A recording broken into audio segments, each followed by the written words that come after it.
হায় হায়, বিবেক জাগবে কোন দিন? হযরত ওমর রাদিয়াল্লাহু তাআলা রক্তে ভাসে গেছেন মেহরাব। ওই অবস্থায় ওনাকে ধরাধরি করে ওনার ঘরের মধ্যে আইনা যখন খাটিয়ার মধ্যে বিছাইছে, চৌকির মধ্যে শোয়াইছে, তখন অবস্থা এরকম বেসামাল ছিল যে মুখ দিয়ে ওষুধ দিচ্ছে বা পানি দিতেছে, এদিক দিয়ে বাইরে হয়ে যেতেছে। হযরত ওমর রাদিয়াল্লাহু তাআলা বুঝছে উনি দুনিয়াতে আর টিকবে না, আর বাঁচবে না।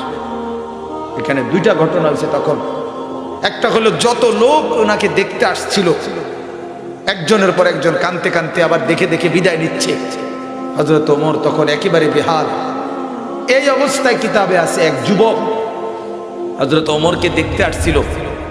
এদের মধ্যে এই যুবকও কানতেছিল, যাচ্ছিল যখন দেখা হযরত ওমর রাদিয়াল্লাহু তাআলা ওই বেহুশ অবস্থায়, চূড়ান্ত শেষটাই, তখন হযরত ওমর ওই যুবকের দিকে তাকাইয়া বলছিল, ইয়া শাব ইরফা ইজারাক, এই যুবক তোমার লুঙ্গি টাকনুর নিচে দেখা যাচ্ছে, উপরে লুঙ্গি উঠো।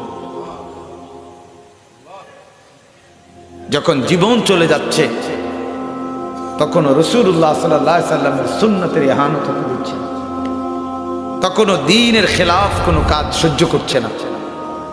গেলাম তো দুনিয়া থেকে, কিন্তু তাই বলে শেষবারের মতো বুঝি নবীর দ্বীনের খেলাফ দেখে যাব নাকি? এর জন্য এটা বলছে।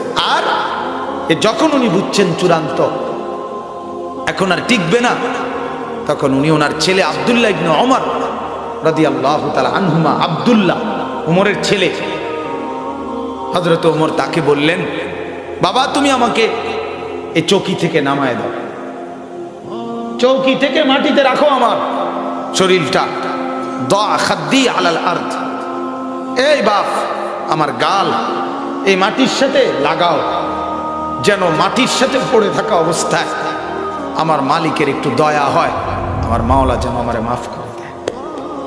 আসা রাব্বি আন ইয়ারহামানি, আমি চাই মৃত্যুর পূর্বে আমার এই জীর্ণ শীর্ণ অবস্থা দেখে যে আমি মাটিতে পড়ে আছি, আল্লাহর যেন একটু দয়া হয়, আল্লাহ যেন আমাকে একটু মাফ করে দেয়। হ্যাঁ, হযরত আব্দুল্লাহ ইবনে আব্বাস রাদিয়াল্লাহু তাআলা আনহুমা বলছিলেন, ওমর আপনি খলিফাতুল মুসলিমিন, আপনি 10.5 বছরের বাদশাহ, আমরা আপনার উপরে রাজি, আপনার কৃতিত্বের কোনো অভাব নাই, আপনার নেকির কোনো অভাব নাই, আপনার ভালো কাজের কোনো অভাব নাই, কেন আপনি এই পেরেশানি করছেন? হযরত ওমর তখন বলছে, আব্দুল্লাহ ইবনে আব্বাস আল্লাহর কসম, আমি প্রতিদানও চাই না, আমি শাস্তিও চাই না, আমি শুধু এতটুকু চাই আল্লাহ যেন বলে দেয়, যা তোরে ছেড়ে দিলাম। এদুর হইলে এদুর হইলে আমার বাপ। অতএব ফিকির নিয়ে বসা, কি নিয়ে বসা বলে? কলিজা মাপ দেন, কলিজা মাপ দেন। আমার শায়েখ আরিফ বিল্লাহ আল্লামা মুফতি মুশতাকুন নবী সাহেব হযরত দামাত বারাকাতুহুম এটা বলে যে, ভাই মাঝে মাঝে কলিজায় হাত দিয়ে দেখবেন এ দিলে আল্লাহ আছে তো, এ দিলে রাসূলুল্লাহ সাল্লাল্লাহু আলাইহি সাল্লামের মহব্বত আছে তো, এই দিলের মধ্যে আখিরাতের মহব্বত আছে তো, নেক কাজের জজবা আছে তো। যদি দেখেন নাই, এটা বাড়াবেন, এটা বাড়াবেন। আল্লাহ নবী সাল্লাল্লাহু আলাইহি সাল্লাম বলেন, ইদা সাররাতকা হাসানাতুকা ওয়া সাআতকা সাইয়্যাতুকা ফাআনতা মুমিন। আল্লাহ নেক কাজ তোমাকে আনন্দিত করে আর তোমার গুনার কাজ তোমাকে দুঃখিত করে, কষ্ট দেয়, বুঝবা তুমি এখনো মুমিন। নেক কাজ করছো ভাল লাগতেছে, গুনার কাজ করতেছো আফসোস লাগতেছে, তো বুঝবা এখনো তুমি মুমিন।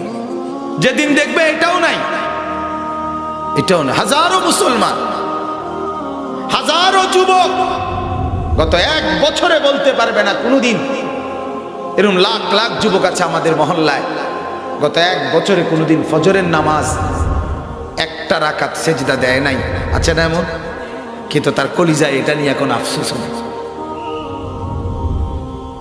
কত মুসলমানের ঘরে গত 30 বছর ধরে রঙিন টেলিভিশন প্রতিদিন চলতেছে, এটা নিয়ে তার কলিজার মধ্যে এক বিন্দু কোনো আফসোস নেই।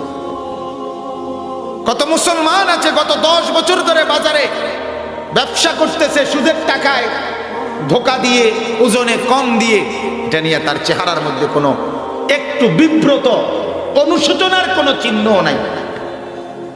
কত মুরব্বী আছে 60 বছর বয়স, এখনো দেদারছে, জনসম্মুখে বিড়ি খাইতেছে, সিগারেট খাইতেছে, একটু লজ্জার অনুভূতিও নাই। হায় হায় হায় হায় মুসলমান, হায় হায়, বিবেক জাগবে কোন দিন? হ্যাঁ, কত স্বামী আছে যার বিবি আছে 20 বছর যাবৎ বেপর্দা, বাজারে বাজারে ঘুরে, মার্কেটে মার্কেটে ঘুরে, নির্লজ্জ স্বামীর কলেজের মধ্যে একটু ব্যথা লাগে না? কিরে, এটা বউ আমার, দেখে যে সবাই, এটা মেয়ে আমার, দেখে যে সবাই, আরে এটা তো লুটের মাল নাকি?